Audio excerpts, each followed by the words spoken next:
আসসালামু আলাইকুম। আমি আরেকটা ভিডিও নিয়ে চলে আসলাম। আজকে আমি করতেছি ছাগলের কুরমা। এখানে আমি দিয়ে দিলাম তেল, আদা বাটা, রসুন বাটা, পেঁয়াজ বাটা, তারপরে হচ্ছে এই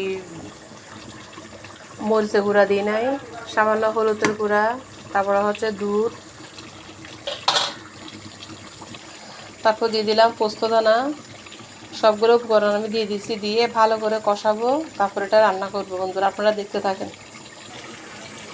তারপর দিলাম তেজপাতা, দারুচিনি, তারপর হচ্ছে এলাচ।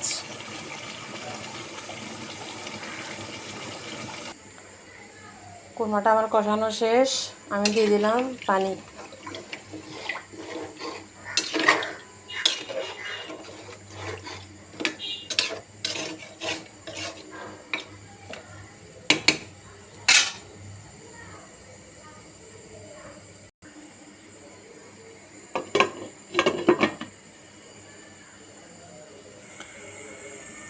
আমি ঢেকে দিলাম, কুরমাটা আমার হতে থাক।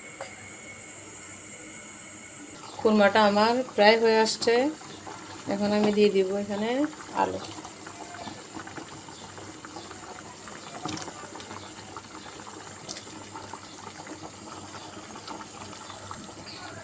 আর কিছুক্ষণ হয়ে গেলে আলহামদুলিল্লাহ আমার ছাগলের কুরমাটা রেডি হয়ে যাবে।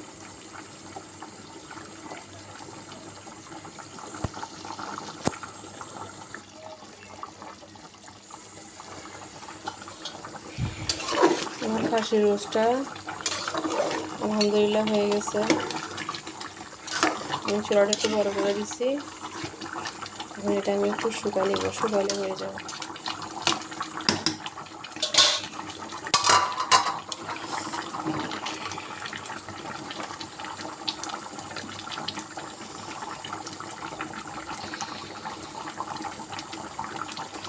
আপনারা বলবেন আমার ছাগলের কুরমাটা কেমন হয়েছে।